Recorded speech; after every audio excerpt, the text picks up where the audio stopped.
જે કંઈ ઘટનાઓ બની એ ઘટનાઓ જે છે એ ઘટનારા જે પરિબળો હતા એની આપણે ચર્ચા કરીશું. આપણે ગઈ વખતે જે ચર્ચા કરી હતી એની અંદર વાત કરી હતી કે નવજાગૃતિથી કેવી રીતે આ માટેનું વાતાવરણ તૈયાર થઈ રહ્યું હતું. બહુ બધા લોકોનો પ્રયાસ હતો. જુદા જુદા સમયે જુદા જુદા લોકોએ જુદી જુદી રીતે જે પ્રયાસ કર્યો એમાંથી એક પ્રવાહ ઉત્પન્ન થયો અને પ્રવાહ એની જે મથામણની આપણે વાત કરીએ તો આપણે કહ્યું તેમ કે લોકોને જે મથામણ કરનાર જે વિદ્વાનો હતા, વિદ્વજ્જનો જે હતા, એમના મસ્તિષ્કમાં અને હૃદયમાં જે વાત હતી તે કે શા માટે થોડાક લોકો સુખી છે, બહુ બધા લોકો દુઃખી છે. જે લોકો દુઃખી છે એમને સુખી બનાવી શકાય? કઈ રીતે બનાવી શકાય? સતત સમાજ માટે જીવનારા લોકો એનું ચિંતન કરે છે, પોતપોતાની રીતે રસ્તાઓ બતાવે છે, જેનો પ્રભાવ પડે છે. એના આધારે લોકો દોરવાય છે, એમને નેતાગીરી મળે છે, નેતાગીરીથી જે પ્રભાવિત થાય છે તે પ્રમાણે કામ કરે છે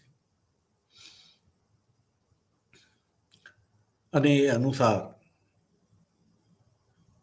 જે ક્રિયા પ્રક્રિયા થઈ એને પરિણામે પુરાતન વ્યવસ્થા ધીમે ધીમે પતન થવા લાગી. નવી વ્યવસ્થા જે છે એનું નિર્માણ થયું. આ નવી વ્યવસ્થાનું નિર્માણ કરનાર જે મૂલ્યો હતા એની અંદર આપણે નવજાગૃતિથી શરૂઆત કરતા આપણે વાત કરી હતી કે જિજ્ઞાસા વૃત્તિ. જે જગ્યાએ તકલીફ દેખાતી હતી, કંઈક પરિવર્તનની અપેક્ષા હતી, એ તમામ ક્ષેત્રની અંદર જિજ્ઞાસા વૃત્તિએ રસ્તો બતાવ્યો. Necessity is the mother of invention. જરૂરિયાત એ સંશોધનની જનેતા છે. એ પ્રમાણે જ્યારે લોકોએ જે દિશામાં વિચાર્યું ત્યારે લોકોને રસ્તાઓ જડવા માંડ્યા. પણ સાથે સાથે આપણે એ પણ યાદ રાખીશું કે જ્યારે કોઈ પણ રસ્તો આપણે વિચારીએ છીએ અને એના ઉપર ચાલીએ છીએ ત્યારે આપણે ન વિચાર્યું હોય તેવા કેટલાક અંતરાયો પણ આવે છે, અવરોધ પેદા થાય છે. એમાંથી પણ રસ્તાઓ કરતા જવું પડે છે અને અંતિમ મજલ સુધી જે છે પહોંચવાનું હોય છે. આ એવા પરિવર્તનની વાત છે કે જેની અંદર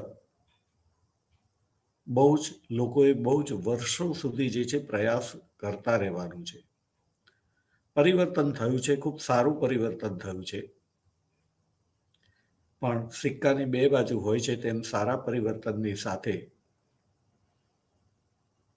કંઈક રહી જતું હોય છે, કંઈક નવા પ્રશ્નો ઉત્પન્ન થતા હોય છે, જે નવી સમસ્યાઓ પણ ઉત્પન્ન કરતા હોય છે. અને મૂળ વાત આપણે વાત કરીએ કે વધારે લોકો સુખી ન થાય તો એ વધારે લોકો જે છે એ સુખી થયેલા દેખાય છે, પણ સાથે સાથે આપણે એને એ પણ યાદ રાખવું પડશે કે ટકાવારી જોવી પડશે. આજે જેટલી વસ્તી છે એ ભૂતકાળની અંદર એટલી વસ્તી ક્યારેય ન હતી અને એ વસ્તીના પ્રમાણમાં આપણે જોઈએ તો ટકાવારીની રીતે પહેલા જેટલા લોકો સુખી હતા, બાકીના દુઃખી હતા, આજે પણ કેટલાક લોકો જે છે અતિશય સુખી છે. પૈસો કેવી રીતે વાપરવો એ પ્રશ્ન છે. આપણા વખતો વખત સાંભળવામાં આવે છે કે અનેક ગોટાળાઓ થાય છે. એ ગોટાળાઓ એક પછી એક રેકોર્ડ તોડતા જતા હોય છે. એ ખરેખર ગોટાળાઓ છે કે કોઈક આક્ષેપ કરી રહ્યું છે, એ પણ સામાન્ય પ્રજાની સમજની બહાર હોય છે. પણ એવું કહેવાય કે આગ વગર ધુમાડો ન નીકળે, એટલે એના પ્રમાણની અંદર જે છે ફેરફાર હશે, પણ હશે તો ખરું. કહેવાનો ભાવાર્થ એ છે કે આજે પણ હજી આ પ્રક્રિયા જે છે એ ચાલુ છે, ચાલુ રહી છે, અને હજી પણ જ્યાં સુધી લક્ષ્ય સુધી ન પહોંચાય ત્યાં સુધી તો એ રહેશે જ. મિત્રો, મારી આ બધી જે વાત કરવાનો ભાવાર્થ એ છે, જેને તમે હું માનું છું કે બરાબર સમજશો, અન્યથા મારું આ બોલવાનું વ્યર્થ થાય, એટલે મારે ક્લિયર થોડું કરવું રહ્યું કે બહુ જ બધા લોકો જે છે એમનો આ સામૂહિક પ્રયાસ છે, અને સામૂહિક પ્રયાસના પરિણામે આ કંઈક થઈ રહ્યું છે. આપણે અહીંયા સતત એ વાત યાદ રાખીશું કે ક્યાંક સફળતા નથી મળતી. જ્યારે વિચારવાન જે વિચારક જે છે જ્યારે વિચારે છે ત્યારે એણે બરાબર વિચાર્યું હોય છે, પરંતુ જ્યારે એનું અમલીકરણ થાય ત્યારે એ અમલીકરણની અંદર ક્યાંક ચૂક રહી જતી હોય. વિચારક જુદો હોય, અમલ કરનાર જુદો હોય, અને પરિણામે જે રીતે એનો અમલ થવો જોઈએ એ રીતે અમલ ન થાય, એના પરિણામે પણ જે કંઈ પ્રાપ્ત થવું હોય જોઈએ તે પ્રાપ્ત ન થાય તેમ બની શકે. એટલે જ આપણે કહીએ છીએ કે ક્રાંતિઓ તો થઈ. ફ્રાન્સની ક્રાંતિ થઈ, રાજાશાહીને નાબૂદ કરવા માટે થઈ. રાજાશાહી નાબૂદ પણ થઈ, પણ કેટલો સમય? થોડોક સમય. રાજાશાહી જે નાબૂદ કરવાનો જે આનંદ હતો, એ આનંદની સાથે અરાજકતા પણ જે છે ઉત્પન્ન થઈ. એ અરાજકતા જે છે એનો બહુ જ બધા લોકો જે છે ભોગ બન્યા. ફ્રાન્સમાં જ ન બન્યા, ફ્રાન્સ બહાર પણ બન્યા, કારણ કે નેપોલિયને જે યુદ્ધો કર્યા હતા એ યુરોપ વ્યાપી હતા. ક્રાંતિના વિચારો પણ એણે યુરોપ ભરની અંદર ફેલાવ્યા, અને એ યુરોપ ભરની અંદર જે વિચારો ફેલાયા અને પરિણામે યુરોપ ભરની અંદર રાજાશાહીને નાબૂદ કરીને ત્યાં પણ લોકશાહી કેવી રીતે સ્થાપી શકાય, બીજી રીતે કહીએ તો એક વ્યક્તિના શાસનની જગ્યાએ અનેક વ્યક્તિઓના શાસનને કેવી રીતે પ્રસ્થાપિત કરી શકાય, તેના માટેની મથામણ ચાલી. આખી 19મી સદી જે છે એને આપણે લોકશાહીની સદી કહીશું તો ચાલશે. જુદા જુદા વિદ્વાનોમાંથી ઘણા લોકોનું એવું મંતવ્ય છે કે 19મી સદી એ લોકશાહીની સદી હતી. એ લોકશાહીની સદી આપણે એને એ અર્થમાં જ કહીશું કે યુરોપ ભરની અંદર બે પ્રકારની શાસન વ્યવસ્થા હતી. એક એવા દેશો હતા કે જ્યાં શાસન પોતાનું જ હતું, પરંતુ તેમ છતાં એ સમયની માંગ પ્રમાણે રાજા જે છે એ પ્રજા કલ્યાણકારી જે હોવો જોઈએ એ ન હતો. મે બી એ મજબૂર હોઈ શકે, અને એણે જે પ્રવૃત્તિઓ કરી એ પ્રવૃત્તિઓને પરિણામે ક્યાંક કલ્યાણકારી રાજા હોવા છતાં એની પ્રવૃત્તિઓને પરિણામે પ્રજા જે છે એનું કલ્યાણ ન થયું, અને પરિણામે જ્યાં સારા રાજાઓ હતા પણ પ્રજા એના પ્રશ્નો હતા, અને માટે એ પ્રજા જે છે એ રાજાશાહી એટલે કે એક વ્યક્તિનું શાસન, એક વ્યક્તિની સત્તા, એક વ્યક્તિના હાથમાં નિર્ણય કરવાની સત્તા એને નાબૂદ કરીને અનેક વ્યક્તિઓના હાથમાં નિર્ણય કરવાની સત્તા આવે, એના માટે પ્રયત્નો થયા. અને આ પ્રયત્નો કરનાર લોકોને આપણે ક્રાંતિકારી કહીશું. આપણે સાથે સાથે કેટલાક શબ્દો જે છે એને પણ શીખતા જઈશું કે જે પુરાતન વ્યવસ્થા હતી, એ પુરાતન વ્યવસ્થામાં જે લોકોને એમ લાગતું હતું કે આ વ્યવસ્થા બરાબર છે, એને બદલવાની જરૂર નથી,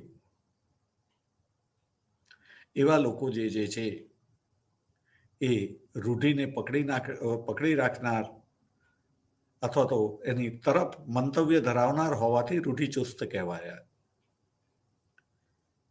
બીજા અર્થમાં એને જમણેરી કહેવાયા. અને જે લોકો હયાત વ્યવસ્થા જે છે એમાં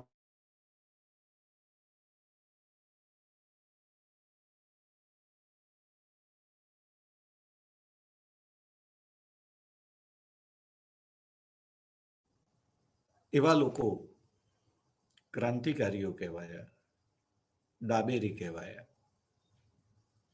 એટલે આપણે એ રીતે યાદ રાખીશું. જમણેરી અને ડાબેરીની ઘણી બધી વ્યાખ્યાઓ છે, પણ સાથે સાથે જ્યાં મને તક, હું મારી રીતે જુદી જુદી વ્યાખ્યાઓ જે છે એ પણ તમને સમજાવતો રહીશ.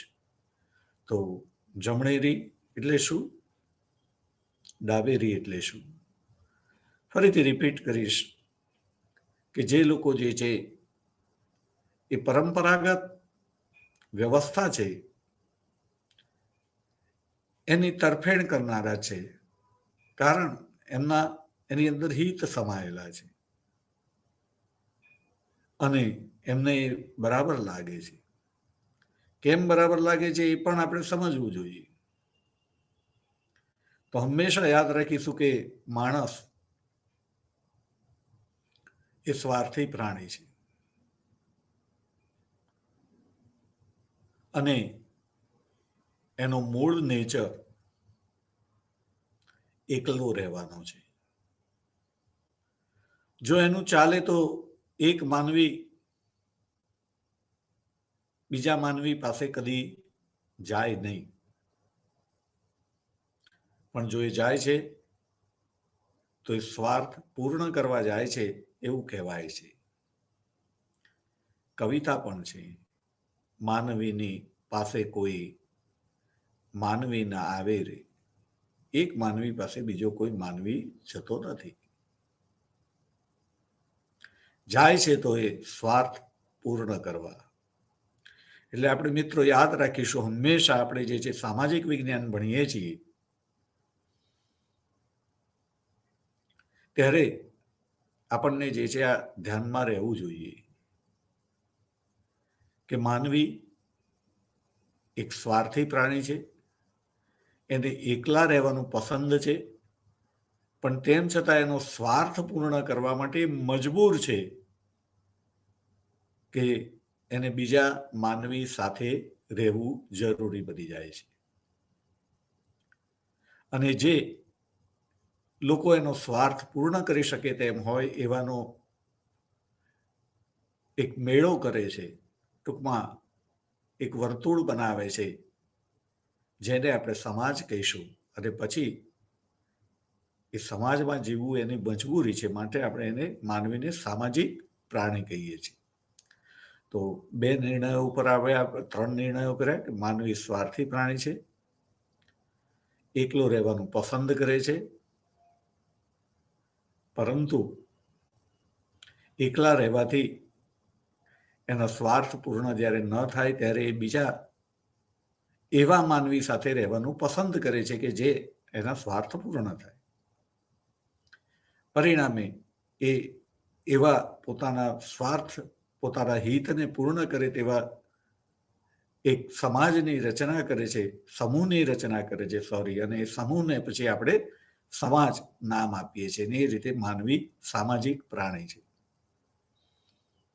એટલે મેં કહ્યું કે જ્યારે આવી રીતે એક સમાજ બને છે, કે વ્યવસ્થા બને છે, એ વ્યવસ્થાની અંદર જે લોકોનું હિત જળવાયેલું છે એ લોકોને તો પરિવર્તન જોઈતું જ નથી હોતું. પણ જે લોકોનું હિત એ વ્યવસ્થાને કારણે જે છે સચવાતું નથી, ચોક્કસ એ લોકો જે છે પરિવર્તન ઈચ્છે છે. જે હયાત જે વ્યવસ્થા હોય છે એ ખૂબ મજબૂત બની ગઈ હોય છે અને એ મજબૂત વ્યવસ્થાની સામે જે લોકો જે છે જેમને પ્રશ્નો છે, એ પ્રશ્નો એટલા માટે છે કે એમની પાસે એ સંપન્ન નથી, એમની પાસે સાધનો નથી. પરિણામે એ અર્થમાં એ લોકો નિર્માલ્ય છે. અને એ નિર્માલ્ય લોકો જે છે આ હયાત મજબૂત વ્યવસ્થાને ઉથલાવવા માટે જે છે સક્ષમ નથી હોતા.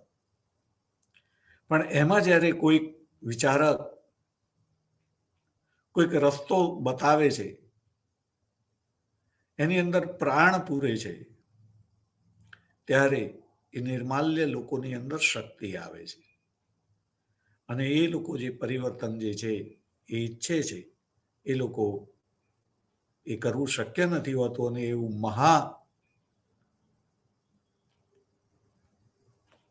કઠિન કાર્ય જે છે એનો જ્યારે આરંભ કરે છે ત્યારે અને એમાં સફળ થાય છે ત્યારે એને ક્રાંતિ આપણે કહીએ છીએ, કારણ કે એ આમૂલ પરિવર્તન કરે છે. તો ક્રાંતિ જે છે આ રીતે આમૂલ પરિવર્તન કરે છે. પરિવર્તન કરનારાઓને ક્રાંતિકારીઓ કહીએ છીએ અને એ લોકોને ઇતિહાસની અંદર કેટલાક વિદ્વાનોએ ડાબેરી તરીકે ઓળખાવ્યા છે. તો જમણેરી ડાબેરીની આપણે વાત કરી. પણ આપણે જોઈએ છીએ કે ફ્રાન્સની ક્રાંતિ થઈ, રાજાશાહી નાબૂદ થઈ, યુરોપવ્યાપી યુદ્ધો થયા. એ યુદ્ધોને પરિણામે ક્રાંતિકારી વિચારો જે છે એ પણ આપણે કહ્યું તેમ યુરોપભરની અંદર ફેલાયા. પરંતુ આપણે હમણાં જ વાત કરી તેમ કે જે પ્રસ્થાપિત પરિબળો હોય છે એ બહુ મજબૂત હોય છે, એમને ઉથલાવવા એ શક્ય નથી હોતા. થોડોક સમય ઉથલાવવામાં પણ આવ્યા, પણ પાછા એ પ્રસ્થાપિત થઈ ગયા હતા. ખુદ નેપોલિયન કે જે ક્રાંતિનું બાળક કહેવાતો હતો, એણે પોતે પણ બીજા લોકો પાસેથી સત્તા લઈને પોતાના એકલાના હાથમાં સત્તા પ્રસ્થાપિત કરી હતી. પોતે રાજા બની ગયો હતો અને એ રીતે ફ્રાન્સની અંદર ક્રાંતિ નિષ્ફળ ગઈ કહેવાય. પરંતુ ફરીથી થોડાક જ સમયની અંદર આપણે કહ્યું કે 1830ની અંદર ક્રાંતિ થઈ હતી. પણ આ ક્રાંતિ થઈ એ પહેલા પણ જે વિયેના સંમેલન જે છે એની આપણે વાત કરીશું કે એને માટે જ ભરવામાં આવ્યું હતું કે ક્રાંતિકારી પરિબળો જે છે ફરીથી સફળ ન થાય. એ લોકો કશું કરી જ ન શકે, એને ખાતર પાણી ન મળે, એને માટેના પ્રયત્ન કરવામાં આવ્યા. અને જો કોઈ એવા છતાં પણ પ્રયત્નો કરે તો એને કેવી રીતે કચડી નાખવા, નાબૂદ કરી દેવા, એના માટે યુરોપીય સંઘ એની રચના કરીને એક સામૂહિક શક્તિ જે છે એનું નિર્માણ કરવામાં આવ્યું. બહુ મહત્વનું કામ હતું. યુરોપીય સંઘ આપણે ચર્ચા અત્યારે નહીં કરીએ, ફરીથી ક્યારેક કરીશું. આપણે ટૂંકમાં જે છે એટલું તો સમજી જ લઈશું કે જે જમાનાની અંદર જે છે આપણે કહીએ કે વ્યક્તિ પછી કુટુંબ પછી આગળ આપણે જે છે પોતે જે જગ્યાએ રહેતો હોય એ કોઈ શેરી કે ફળિયું એની વાત કરીએ, એનાથી આગળ ગામની વાત કરીએ, ગામથી આગળ તાલુકો, જિલ્લો, રાજ્ય, દેશ, એમ એ સમયની અંદર સર્વોપરી જે છે દેશ હતો. પણ દેશથી આગળ જે છે એ કંટ્રોલ કરવા માટે કોઈ સંગઠન ન હતું. ત્યારે યુરોપીય સંઘ આ રીતે બન્યો અને એણે યુરોપના દેશો ઉપર એક પ્રકારનો જે કંટ્રોલ કરવાની જે વ્યવસ્થા જે છે એ બનાવી એના માટેનો પ્રયત્ન કર્યો. સફળતા નિષ્ફળતા એ પછીની વાત છે, આપણે એની વાત અત્યારે અહીંયા નહીં કરીએ. પણ એણે જે પ્રયાસ કર્યો, એક નવો વિચાર જન્મ્યો, અમલમાં આવ્યો, આ વાત મિત્રો જે છે બહુ અગત્યની હતી. અને આપણે હંમેશા એ યાદ રાખીશું કે એક વિચાર એ જ્યારે સારો હોય ત્યારે એનું જેવું બીજારૂપણ થાય ત્યારે વચ્ચે એ વૃક્ષ જે છે એમાંથી બીજમાંથી અંકુર ફૂટે, છોડ બહાર આવે, વચ્ચે જે છે કરમાય, ફરીથી જે છે એ પાનખર આવીને વસંત પણ આવે અને ધીમે ધીમે જે છે એ સમયની અનેક થપાટો ખાતા ખાતા પાછું વૃક્ષ બને, વટવૃક્ષ બને, વિશાળ વૃક્ષ બને. અને એ રીતે આપણે જોઈશું કે યુરોપીય સંઘ એ તો નિષ્ફળ ગયો, પણ ત્યાર પછી રાષ્ટ્રસંઘની રચના કરવામાં આવી. એની અંદર વધારે દેશો સામેલ થયેલા હતા યુરોપીય સંઘ કરતા. એનું કાર્ય જે છે એના અંદર એનું બંધારણ ને એની આપણે વાત કરીશું. એણે જે પ્રયત્નો કર્યા એની વાત કરીશું. તો એ ખૂબ સારા હતા. જો કે રાષ્ટ્રસંઘ પણ ફેલ ગયો. અને ત્યાર પછી આપણે જોઈએ છીએ કે UN સંયુક્ત રાષ્ટ્રો જે છે એની રચના થઈ. સંયુક્ત રાષ્ટ્રો જે છે આજે પણ ત્રીજું વિશ્વયુદ્ધ અટકાવવાની અંદર સફળ થયા છે. પણ તેમ છતાં ઘણા બધા દેશોને એની જે સ્વતંત્રતા સાચા અર્થમાં મળવી જોઈએ એ નથી મળતી. અને આપણે જાણીએ છીએ કે ત્યાં જ એક નવો વિચાર ભારત દેશે એ પાછો આપ્યો. મૂળ વાત વધારે લોકોના કલ્યાણની છે, આપણે યાદ રાખીશું કે વધારે ને વધારે લોકોનું કલ્યાણ કરવા જ રાષ્ટ્રસંઘ અને સંયુક્ત રાષ્ટ્રોની રચના થઈ. પણ તેમ છતાં પણ પાછું એવું લાગ્યું કે દુનિયા જે છે બે ભાગોમાં વેચાઈ ગઈ છે. ઠંડા યુદ્ધની શરૂઆત થઈ ગયેલી છે પાછી. એમાંથી ફરીથી ક્યારે જે છે એ યુદ્ધ ફાટી નીકળે એની સતત લોકોને દહેશત રહેતી હોય છે. નાના મોટા યુદ્ધો જે છે થયા કરતા હોય છે.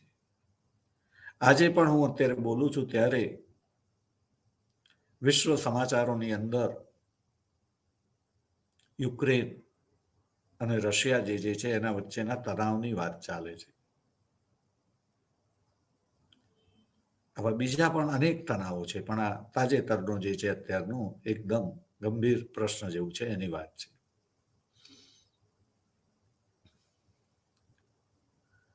તો આ પ્રકારે જે છે આપણે જોઈએ કે એ વખતે જે ભારતે જે વિચાર આપ્યો, સંયુક્ત રાષ્ટ્રો કરતા પણ એ વિચારની અંદર જે છે દમ છે. અને એ વિચાર જે છે એ જોડાણવાદ છતાં પણ બિન જોડાણવાદ. જોડાણ પણ એ જોડાણ જે છે કેવું હોય કે જેની અંદર જોડાણ છતાં જોડાણ ન હોય. આ એક એવી વાત હતી કે જેને હું વુડ્રો વિલ્સન જે છે એના વિચાર સાથે જોડીશ. પ્રથમ વિશ્વયુદ્ધની અંદર જે છે જ્યારે USA દાખલ થયું ત્યારે USAના પ્રેસિડેન્ટ એમણે કહ્યું હતું કે ભાઈ આ યુદ્ધને જીતવા માટે અમે એની અંદર દાખલ નથી થયા, જોડાયા નથી. અમે યુદ્ધનો એટલે કે અશાંતિનો અંત લાવવા માંગીએ છીએ. અને કહેવત છે કે કોઈ પણ યુદ્ધના બીજ એની પહેલાના યુદ્ધમાં વવાઈ જતા હોય છે. ત્યારે આ યુદ્ધ જે છે એનો અંત એવી રીતે લાવવો છે કે જે વિજય વિહોણો હોય. સામાન્ય રીતે કોઈ પણ યુદ્ધનો અંત આવે ત્યારે કોઈકનો જય થયો હોય, કોઈકનો પરાજય થયો હોય, એટલે કે કોઈકનો વિજય થયો છે અને કોઈકનો પરાજય થયો છે. પણ વુડ્રો વિલ્સન જે છે એની ઈચ્છા હતી, એને જાહેરાત પણ કરી, જર્મનીને શરણાગતિ સ્વીકારવાનું કીધું અને કીધું કે તમે શરણાગતિ સ્વીકારશો. આપણે શબ્દ વાપરીએ છીએ શરણાગતિ, પણ આ શબ્દ મારી દ્રષ્ટિએ બરાબર નથી. ખાલી શરણાગતિ નથી સ્વીકારવાની, શસ્ત્રો હેઠા મૂકવા માટેની વાત છે, યુદ્ધનો અંત કરવાની વાત છે. અને તમે શસ્ત્રો હેઠા મૂકશો એ તમારો પરાજય નહીં હોય, એ યુદ્ધનો અંત હશે, એ વિજય વિહોણો હશે. યુદ્ધના અંતે કોઈનો જય નહીં, કોઈનો પરાજય નહીં, અને પરિણામે કોઈનો જય પરાજય ના હોય તો ભવિષ્યની અંદર જે છે એ પરાજિતને વિજિત થવાનો પ્રશ્ન નથી આવતો. કારણ કે યુદ્ધ એવી વસ્તુ છે કે જેની અંદર માણસ, દેશ અથવા તો પક્ષ, જેનો પણ પરાજય થાય છે, એ પરાજય એ સમયના અનુસંધાનમાં પરાજય છે, પણ એના હૃદય અને મસ્તિષ્કની અંદર જે છે એને પરાજય સ્વીકાર નથી કરેલો. અને પરિણામે એ ફરીથી જે છે એ શક્તિ ભેગી કરવા માટેનો પ્રયત્ન કરે છે, અને શક્તિ પ્રાપ્ત થતા જ એ ફરીથી સામા પક્ષને કહે છે કે ચલો યુદ્ધ કરવા માટે ફરી એકવાર. અને એ રીતે જે છે એક યુદ્ધ એ બીજા યુદ્ધને જન્મ આપી જ દે છે, એનો અંત નથી આવતો. એટલે કે છે કે અહીંયા જે છે આપણે વિજય વિહોણો અંત લાવવો છે. જર્મનીના લોકોને એવું કહેવામાં આવ્યું, આ સમજવું બહુ જરૂરી છે કે યુદ્ધના અંતે આપણે જે સંધિ વાર્તા કરીશું એ સાથે બેસીને કરીશું. યુદ્ધ થયું છે, આપણે કર્યું છે, ભેગા થઈને તમે કર્યું, અમે કર્યું, જેણે પણ. કોનો વાંક કોનો ગુનો નહીં, પણ આ યુદ્ધને પરિણામે નુકસાન થયું છે. માનવ જીવન, સમાજ જીવન છિન્ન ભિન્ન થઈ ગયું છે, અસ્તવ્યસ્ત થઈ ગયું છે. એને ફરીથી ગોઠવવું તો પડશે ને, કોઈકે જવાબદારી લેવી પડશે. તો કહે છે કે આપણે સાથે બેસીશું. તમે સ્વીકારશો કે ના, આ જવાબદારી અમારી છે, એ જવાબદારી તમને આપવામાં આવશે. ઘણી બધી જવાબદારી બીજા લોકો લેશે, એમ સમજીને બધા ભેગા થઈને પોતપોતાની જવાબદારી નક્કી કરીને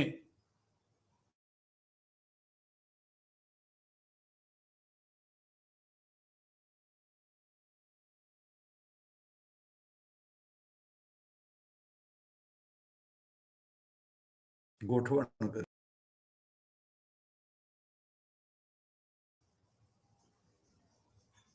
યુદ્ધના અંતે એવું થયું ન હતું, એટલે એની ચર્ચા આપણે જે છે એ અત્યારે કરતા નથી. આપણને બધાને ખબર છે કે યુદ્ધના મનીની સાથે બળજબરીથી સંધિ કરાવવામાં આવી હતી. એને બંદૂકની અણીએ કહો કે તલવારની ધારે કહો,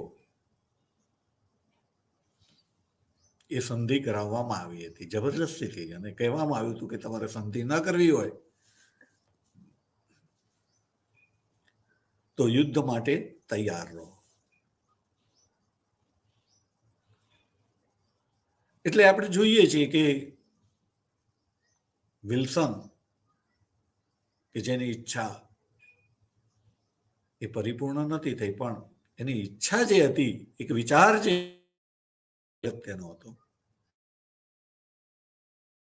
વિજય વિહોણો લાવીએ તો ફરીથી યુદ્ધ ન થાય, શાંતિ રહે.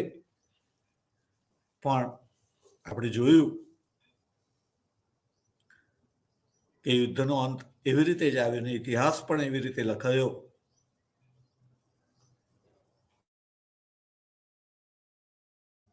એમનો વિજય થયો, ધરી રાષ્ટ્રો જે છે એમનો પરાજય થયો. ધરી રાષ્ટ્રો જે છે એમને એમ લાગ્યું કે આપણા ઉપર જે છે સંધિની શરતો એટલા માટે લાદવામાં આવી છે કે આપણો પરાજય થયો છે. જો આપણો વિજય થયો હોય તો આપણે પણ એ દેશો ઉપર આવી જ શરતો લાદી શકીએ, અને એવી શરતો લાદવી હોય તો આપણે ફરી એક વખત યુદ્ધ લડવું પડે, આપણે વિજય પ્રાપ્ત કરવો પડે. અને એને માટે જર્મની જે છે કે જર્મનો પેશુ એમણે નિશ્ચય કર્યો, એમને હિટલર જેવો નેતા મળ્યો. બીજી બાજુ આપણે ઇટાલીની અંદર જોઈશું કે ઇટાલી જે છે એનો પરાજય નહોતો થયો. વિજેતા રાષ્ટ્રોના પક્ષે હતું એ યુદ્ધમાં. તેમ છતાં યુદ્ધના અંતે જે પરાજિત રાષ્ટ્રો પાસેથી વિજેતા રાષ્ટ્રોએ જે કંઈ મેળવ્યું અને એની વહેંચણી કરવામાં આવી, એ વહેંચણીની અંદર જે છે ઇટાલીને એમ લાગ્યું કે અમને બહુ ઓછું મળ્યું છે. અને ઓછું કેમ મળ્યું? તો આપણે વિજિત રાષ્ટ્રોના પક્ષે હોવા છતાં આપણા સાથીઓ કરતા પ્રમાણમાં આપણે નિર્બળ હતા, એટલે આપણો અવાજ ન સંભળાયો. અને માટે આપણે જે છે એ શક્તિશાળી બનવું જરૂરી છે. પરિણામે ત્યાં પણ મુસોલિની જેવો નેતા પ્રજાને પ્રાપ્ત થયો. એની નેતાગીરી નીચે જે છે ઇટાલી એને ખાસ કરીને લશ્કરી દ્રષ્ટિએ જે છે મજબૂત કરવાનો પ્રયાસ થયો.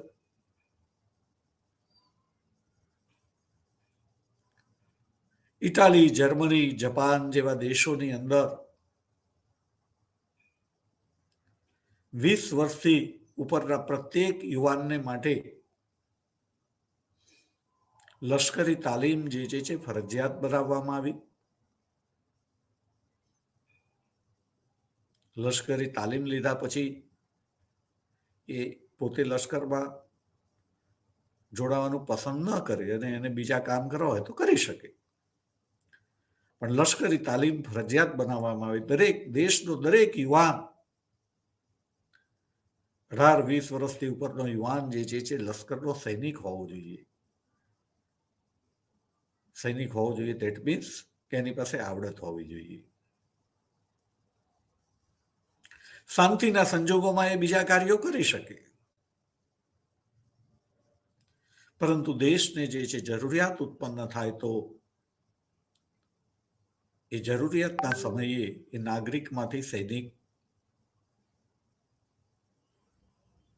બનીને દેશ માટે એ સેવા આપી શકે. એટલે લશ્કરી તાલીમ જે છે ફરજિયાત બનાવવામાં આવી.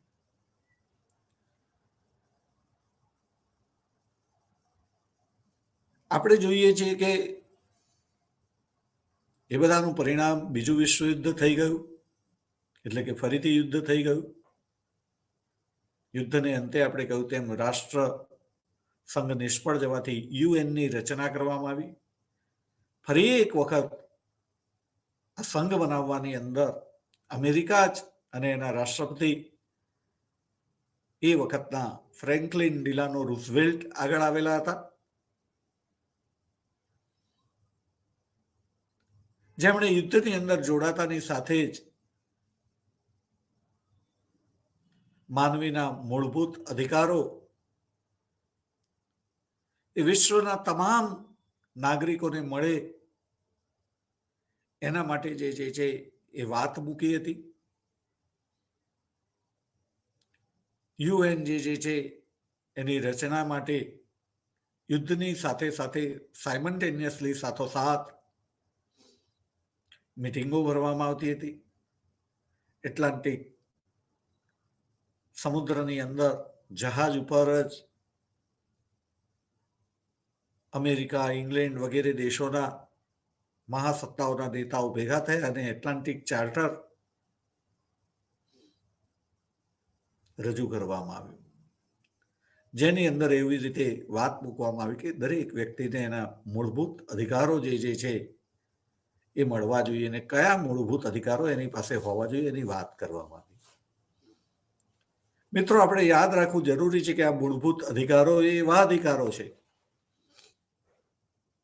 કે જેનાથી જે પુરાતન વ્યવસ્થાની અંદર આપણે કહીએ છીએ કે સમાજની અંદર જે છે થોડા લોકો સુખી હતા, બહુ બધા લોકો દુઃખી હતા.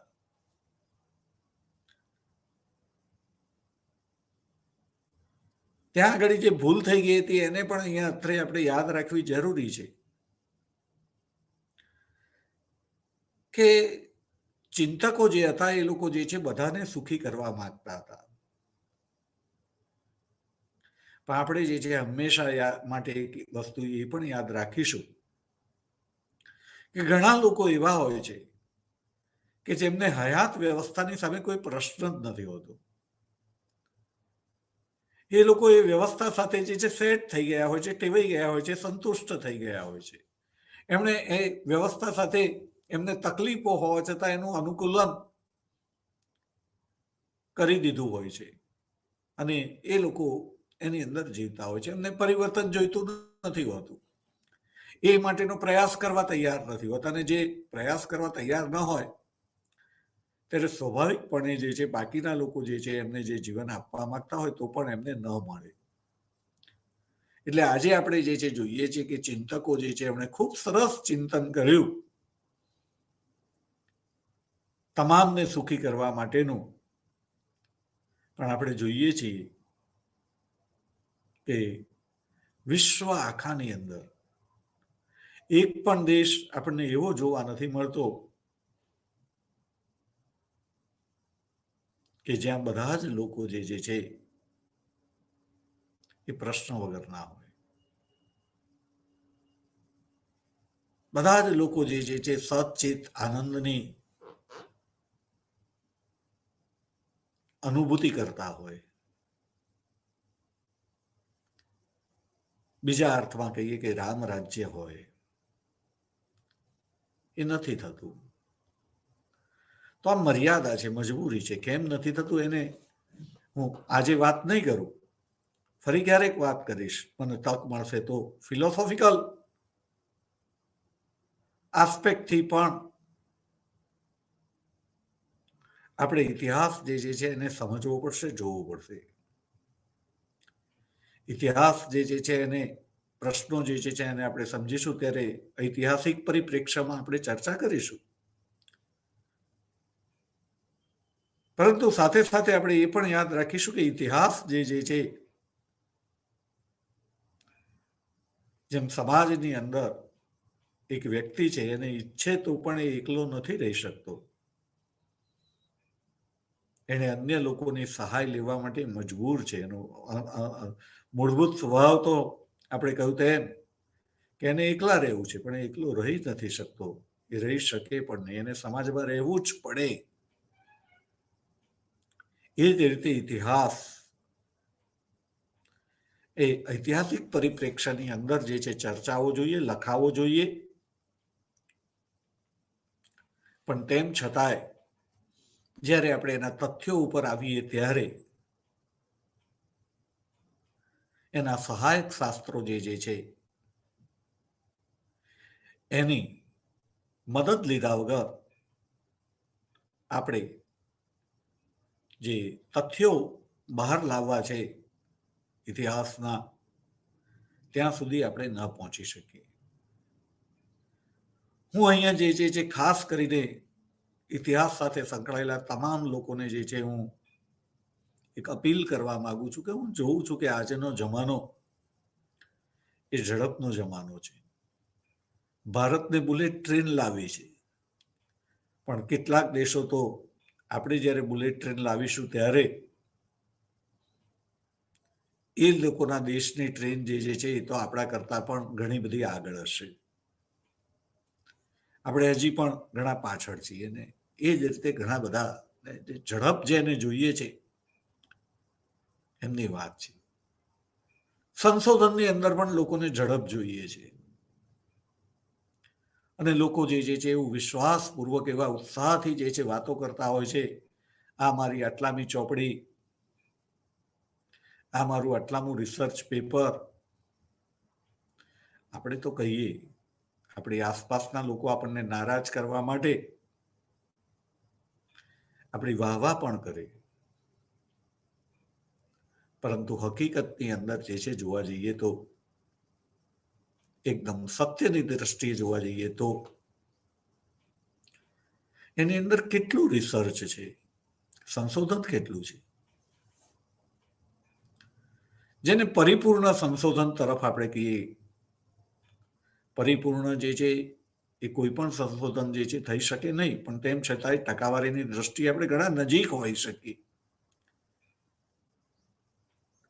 જેનાથી આપણા આત્માને જે છે આપણા અંતઃકરણને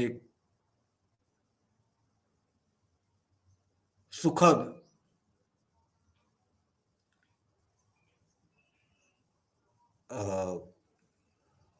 અનુભૂતિ થાય કે ના, મેં જે છે કામ કર્યું છે ખૂબ દિલથી કર્યું છે. અને કોઈ પણ કામ જે છે એને જ્યારે આપણે પ્રકાશિત કરીએ ત્યારે પ્રકાશિત કરવાની ઉતાવળ ન કરવી જોઈએ. મેં બહુ બધું લખ્યું છે પણ હું પ્રકાશિત હજી નથી કરતો, કારણ કે મને પોતાને સંતોષ નથી ને મને એવી કોઈ ઉતાવળ નથી. ઘણા લોકો મને કહે છે કે કંઈક તો પ્રકાશિત કરો. હું કહું છું વાર છે, પરિપૂર્ણ થવા દો, ઉતાવળ નથી. તો મિત્રો જે છે આમાં ઉતાવળ નથી ચાલતી. ઇતિહાસ મારી દ્રષ્ટિએ બહુ જ અઘરો વિષય છે. ભણવાની દ્રષ્ટિએ હું જોઉં છું ત્યારે એની અંદર જે લોકો જે છે બીજા વિષયમાં ના ચાલે એવા વિદ્યાર્થીઓ જે છે ઇતિહાસ વિષય લેતા હોય છે. એમને એમ થાય છે કે આ વિષય સહેલો છે, એમાં પાસ જલ્દી થઈ જવાય વગેરે વગેરે. પણ પાસ થવું, માર્ક લાવવા જુદી વાત છે અને સંશોધન કરવું એ જુદી વાત છે.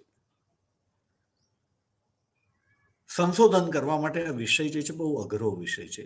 એના જેવો અઘરો વિષય બીજો દેખાતો નથી. કારણ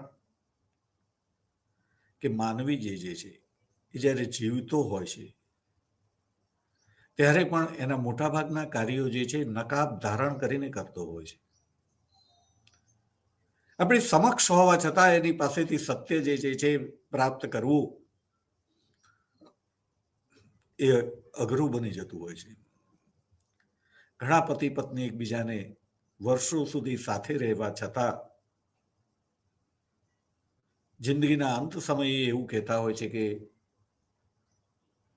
પોતે એકબીજાને સમજી શક્યા નથી. પતિ પત્નીનો દાખલો એટલા માટે આપું છું કે જે સૌથી વધારે સમય જીવનની અંદર સાથે પસાર કર્યો છે અને છતાં પણ એમ લાગે કે હું તને ઓળખ્યો નથી કે ઓળખી નથી, એવા શબ્દો જે છે જ્યારે આવે તો મિત્રો ઇતિહાસ જે છે એને જે બની ગયેલી ઘટનાઓ છે, જે બોલતી નથી, દસ્તાવેજ છે પણ દસ્તાવેજ બોલતો નથી, એને બોલાવવો પડે છે, ત્યારે એના સહાયક શાસ્ત્રોની મદદથી એનો અભ્યાસ કરવો પડે.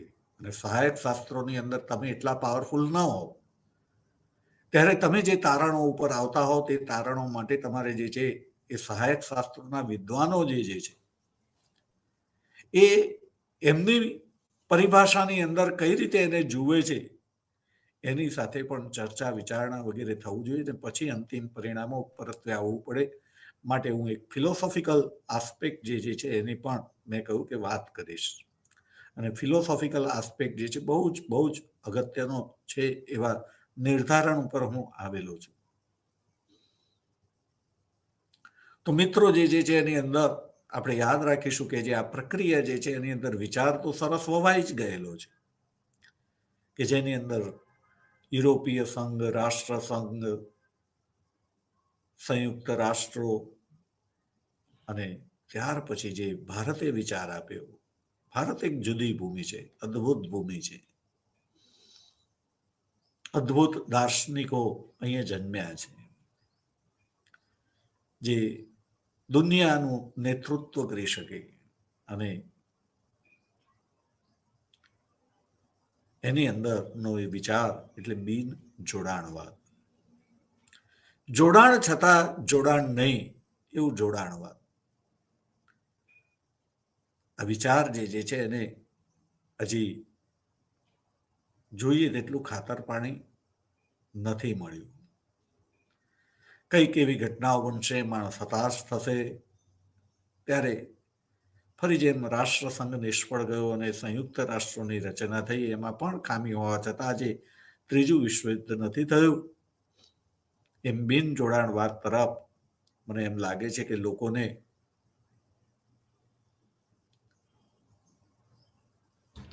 ચર્ચાવું પડશે, જોડાવું પડશે, આકર્ષિત થવું પડશે. આપણે વધુ ચર્ચા જે છે એ ફરીવાર કરીશું. આજે જે કંઈ હું તમને આપી શક્યો છું, મને આપવાની તક મળી છે, બધાનો ખૂબ ખૂબ આભાર. Thank you. We will meet once again.